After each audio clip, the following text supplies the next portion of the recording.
All right, we'll try that again. Hi, my name is Johnny Nava, and this is Soul Candy Book Reviews. Today we're going to be talking about Man's Search for Meaning by Viktor Frankl.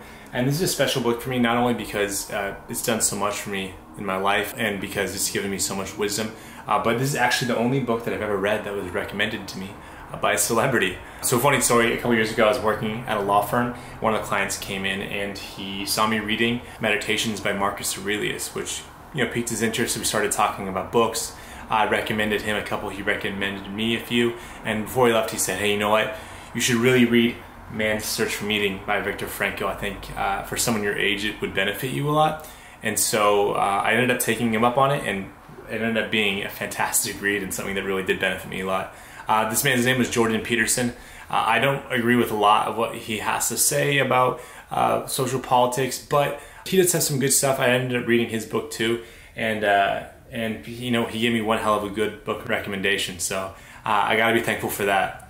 So a little bit of context around Viktor Frankl and kind of the setting that the story takes place in. This book is divided into two parts. The first part being about Viktor's life. He was a psychologist who grew up in Vienna, Austria, who was developing this idea called logotherapy, which is basically a type of psychological therapy that he goes into the second half of his book.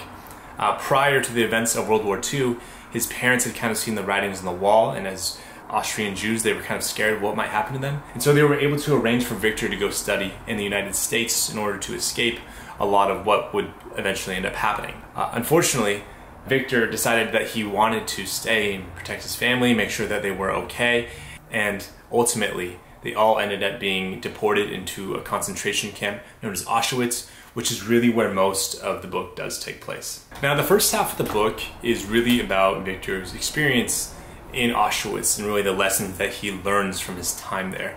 So the first thing that really shocked me in Man's Search for Meaning was Viktor's mentality about everything that had happened to him. And so when he's in these concentration camps, when he's in Auschwitz, he sees all these atrocities being committed on a daily basis to these people who he cares about, people he doesn't necessarily know, but day after day it's just constant torment and suffering. And Viktor is able to attribute his ability to survive to really two main things. The first thing is a sense of humor. So Viktor believes that he doesn't have any control of what's happening to him, but his power is in his ability to respond to it in the way that he chooses.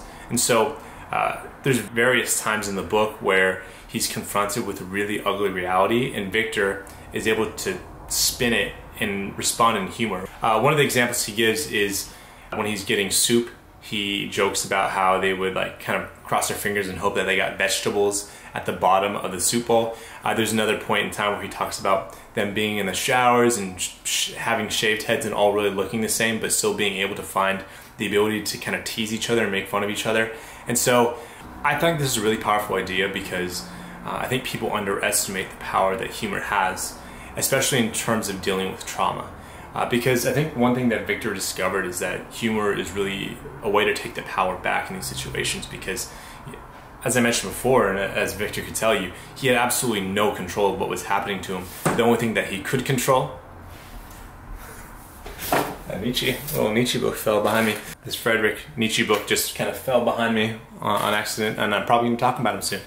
But anyways, Viktor saw all these things that were happening to him and realized that he had no control, but he did have control over how he wanted to respond to what was happening to him, and he chose to do it with humor. And this is a really powerful tool because in life, it can be hectic sometimes, it can be tragic, it can be too much a lot of the time, and being able to make a joke out of it is a very profound way to take the power back, to say, hey, I have a choice in how I want to respond to this. So it's something that I've definitely internalized and found to be a very powerful idea in my own life, and maybe it's something that will help you too. So the second thing that Viktor contributes to his ability to survive through Auschwitz is this idea of having a purpose or a meaning in life that would help him propel through any type of challenge he might face. That's putting it lightly, but any challenge he might face inside of Auschwitz. And so, for example, he had this book on logotherapy that he had been writing and that he wanted to eventually publish, but he obviously had to go to Auschwitz, and so he took it with him. He hid it, but on the first day of arriving there, it was taken from him and destroyed. And that book meant so much to him that it reinvigorated the sense of purpose in Viktor's life, where he said, I need to survive this because I need to have this work that I've been putting into logotherapy to be published and to be out there in the world, because he felt so strongly that he could help people. And so throughout everything that happened to him, he had this idea in his head that, he had to get out so he could finish this book. And he really contributes a huge amount of his ability to survive to having a sense of purpose throughout all this. And obviously he was able to get out of the camp and publish a book, the second half of which is on logotherapy. What's really funny actually is, as I was recording this review, a book fell on my back, and it ended up being Beyond Good and Evil by Friedrich Nietzsche, which is actually somebody that Viktor Frankl quotes quite a bit, specifically this passage that says, he who has a why to live can endure almost any how.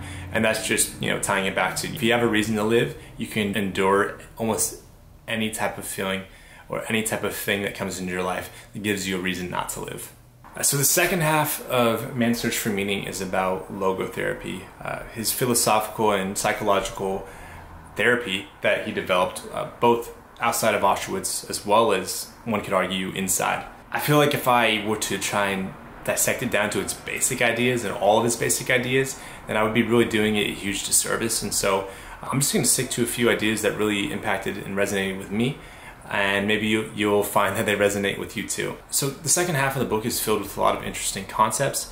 He talks about the meaning of suffering, and he talks about this idea of an existential vacuum, which to me is an idea that is way ahead of its time. I mean, this book is written in the 40s, but I feel like it's almost more relevant today than it was back then. What he basically says is that the future generations coming after him are gonna have to deal with a lot of existential challenges that past generations didn't really have to deal with. And he names anxiety and depression and existential dread, as well as nihilism, as like these 4 big things that we're gonna have to deal with. He talks about how there's this existential vacuum that exists because people don't feel like they have control over their lives, and so they either lean more towards an existential totalitarianism, where they find someone in their lives who seems to have it together and they just listen to them and go along with what that person tells them, or an existential conformity where they see what other people are doing and think, hey, maybe if I do that, I'll be happy too, and so they just go along with whatever everyone else is doing. He ties it back to this idea that's kind of ingrained in human DNA, where our life needs to have some type of significant